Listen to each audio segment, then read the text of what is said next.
Hello, hello, hello, hello, game developers, game enthusiasts, and as always, video game players. I am the Purple Sharpie, one of your two hosts for this Game Devs of Color Expo 2023. I happen to be here with two amazing game developers, the co-founders of the amazing development company I Miss My Friends. I have Ria and I also have Pratik. How are you both doing today?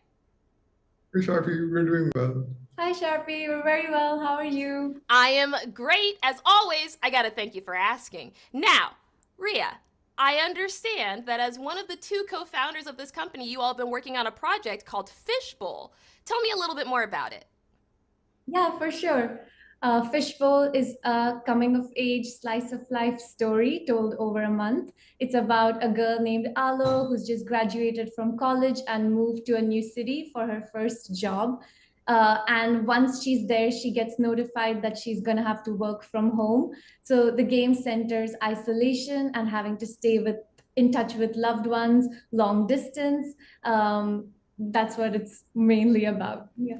I'll tell you right now, I think everyone inside of the world can kind of identify with the story of just waking up one day and realizing you're going to be a little bit isolated for a while. But I understand we have a trailer to show people exactly what this project's all about. Let's go ahead and run the trailer.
Now, that trailer definitely spoke to me. And because of that, I have to speak to the both of you. Starting with you, Ria.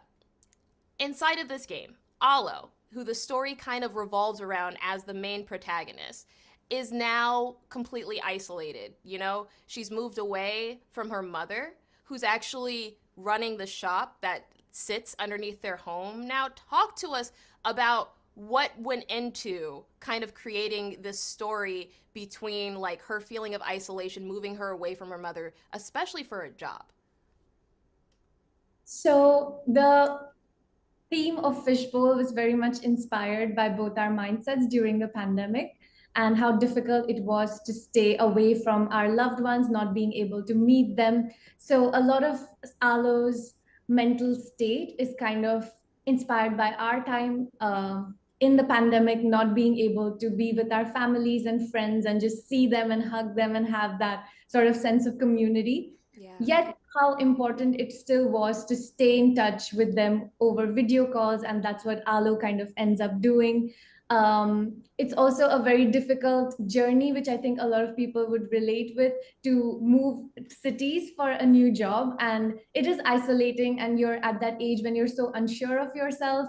You find it difficult to sort of build new relationships as well. And yeah, it can be a little bit of a mess, but that's where Alo is at. And through the story of Fishbowl, we're hoping to kind of give that feeling of being relatable, as well as hope of how you can sort of go on and continue and have your own journey of sort of self-discovery at that time, which is so difficult in everybody's life. Like the early 20s, I think, are a hard time. No, when you described it, I feel as a coming of age story, you described it so aptly because we can really see it on Alo's journey here, especially just inside of her wardrobe. Like, let's talk very briefly about some of the actual artistic and color choices that are inside of this character. She almost predominantly wears purple. In fact, there's a little bit of flavor text inside of the game when you go and mention, or when you go to interact with her closet, where you're like, where she's like, I only have purple clothes. They're all copies of this. I feel like a cartoon character. A lot of people love to say, you know, you are what you eat. I would argue you are as well what you wear. Why did you choose to give her these specifically purple, something that most people usually like associate with depression, something people usually associate with sadness, or, you know, a little bit of separation? Why did we choose these colors to define our main character? Yeah. So before I come to Alo's colors, I'll talk about like the color palette of the game in general. It Yeah. pretty very, very hard to build the color palette, because we wanted it to be such that it was a little melancholic yet very hopeful, which was a difficult balance to sort of achieve, because that's what the game is about. It shifts between these two dualities and these very real emotions. And for Alo in particular, I was quite fascinated by cartoons where they would only wear the same outfit and have like a cupboard full of the same outfit. Like that kind of world building was like so fun and cute. So I kind of wanted to put something like that in there. And in terms of the color purple, I felt it really resonated with her personality in terms of the mood that she is in. But also, I feel purple has that way of being very joyous and also being very sort of serious and almost melodramatic as a color. And I felt it worked really well for Alo. And that's why we gave her like a white polo, like t-shirt, like inside, like a layer. Underneath Like it, it's so so cute. cozy. I loved it so much. I loved her hair choices. I loved Oh, everything being reflected and showing it, because even with her darker hair, the purple is not the same type of depressive purple on, I feel like, her little headband as it is on the remainder of her outfit, which I really appreciated. But I would also love to talk to you, Pratik, because I understand you actually helped develop this game using a game engine of Game Maker. Is that correct? Yeah, so we've been using Game Maker to make the game. It's like a 2D game engine. It's really easy to use, and once we started using it, we were able to get a lot of work done really quickly. And it's just a joy to work with. There's like an awesome community behind the engine. There are so many helpful people who are always around to help you figure stuff out. Because this It's is our first game. always so great when you can find a game engine that's supported not just by the people who actually created the engine, but also the community that's using it, which is why I believe that people absolutely love to use other programs like Unity as well, you know, which is just awesome to see the support for across the board. But I do have to ask, specifically inside of Game Maker, I'm sure that you know, not necessarily ran into issues, but there are certain problems that you did have to solve. And one of the scenes I actually want to talk about is a pivotal scene inside of the game where you actually are introduced to a gift that Alo's grandmother gave her long, long ago, immediately after, you know, a dream sequence that happens. And there's a point where Alo is actually illuminated and the gift is also illuminated. Talk to me about exactly why you and how that was created using this engine. Right. So that is definitely a very important scene. And when Ria was telling me how that scene plays out, we sort of like just pulled out like pieces of paper and started sketching out and storyboarding how it looks like. And Ria was explaining to me what the scene is supposed to feel like. And we were trying to figure out how we can communicate that. And we were also looking at the engine and certain community build tools that allow us to create effects on top of the engine. So like PPFX that we are using, and we were trying to figure out what kind of cinematic effects can we put into the scene so that we can really show the emotion that Alo is going through at that particular point. So just having the community build tools and having the engine be so malleable to try things out, we were quickly able to like adjust stuff. I was able to show Ria a bunch of things, and then we were able to brainstorm off of that and be able to build out that scene. Speaking of the environment and the emotion, obviously, inside of that scene, a crux that I would be absolutely remiss if I didn't mention is the music inside of the game. There are several times where the music not only conveys a lot of the emotion, but also conveys when there is no emotion. The most important music I feel actually occurs is not necessarily music in the same sense, but specifically somewhere along the line of ambient music. There's a lot of raining inside of the early parts of this game. I want to talk to you, Ria, about how the raining and how the atmospheric conditions inside of this game, through not only the audio sensory but also the visuals, kind of feed back into a lot of what you're talking about, which is the depth of emotion, the importance of not just isolation but also hope and moving forward. Yeah, so I feel like rain is another element which plays off on that duality where you can feel really sort of low and depressed when it's raining outside. But then I also feel rain is such a hopeful element because the first rains, especially in India, people are literally waiting for because it's so hot in the summer here. So it is such a hopeful thing. And the smell of rain and the soil, it's called petrichor, which is such a beautiful word as well. It has such a nostalgic quality, so we were trying to sort of infuse that within at least the first chapter of Fishbowl, where it's raining and she's in this new city in a new house where everything feels too big and it's not her own yet, and how she's sort of going to navigate that. One of the only things that it feels like she does have control of inside of this new environment is something really simple: video editing software, which is something that she's completely in control of. But Atik, I'd love to talk to you more about what exactly went into the design of some of these mini games that we see inside of Fishbowl. Absolutely. So we have two mini games inside of the game. One is when she's sorting through the boxes that she receives, and that's more like a puzzle game. And then the other one is the video editing game, which is more like an arcade style color matching game.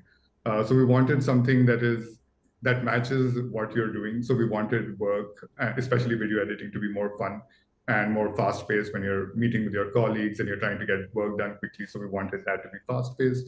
And then the other mini game, which is going through her grandmom's stuff, that is meant to be more quiet and something that takes more time, right? When you open up a box, you go through each and everything and you put it aside, and then you find the one thing that you were really looking for. So we wanted that emotion to come through, which is why we went for like a puzzle game there. Ria, I want to talk about some of the semblance behind these puzzle games. They're not only used to help the player kind of understand the emotion and the moments, but they're also used to help the player understand some of the plot opportunities inside of the moment and tell the player a little bit more without oversharing. There's a pivotal moment not only covered inside of earlier copies of the game that I had an opportunity to play, but also inside the trailer. And Pratik just mentioned it briefly, but there's an unboxing bit, there's a video editing bit. Talk to me about the decision of what should be a mini game or a little puzzle inside of the game and what should just be dialogue. What should just be the player discovers this because they happened upon it.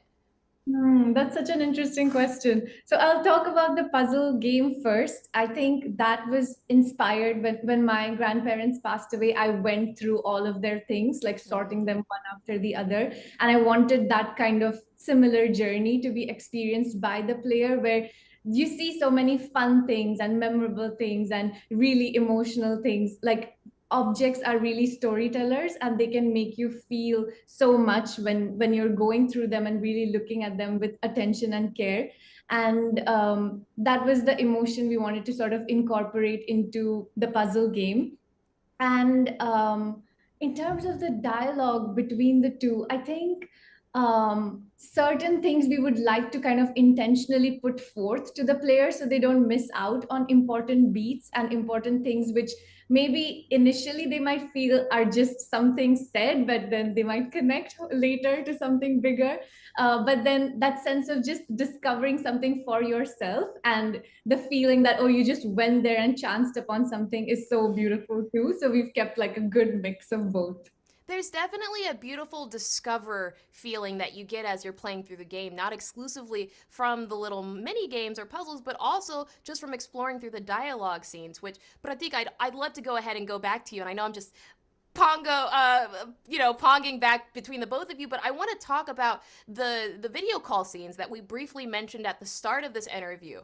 What was that like, developing what that scene was actually going to be and making it inside of Game Maker? So video calls are definitely like a huge aspect of the game because that's the main way that you're able to stay in touch with your friends and family. And we wanted to make sure that it is both immersive and fun. So like in true visual novel style, like we wanted like a huge portrait so that you can see the person that you're talking to. And while making it real, like this is literally how even this video, even this interview is being conducted. And that's such a normal thing that started happening in the 2020s. So we wanted to capture that, and we also wanted it to be extremely readable. So yeah, it was a lot of fun to like develop the characters. Ria made tons of sketches, and we pixeled them out, and then taking that over to Game Maker and using this another community-built tool called Yarn Spinner and Chatterbox, which allows us to like write branching narratives and dialogues inside of a text file, and it's able to sort of run that through the game. So when Ria does all of the writing, I'm just able to plug all of that in into Chatterbox, and we're able to see the video calls come to life.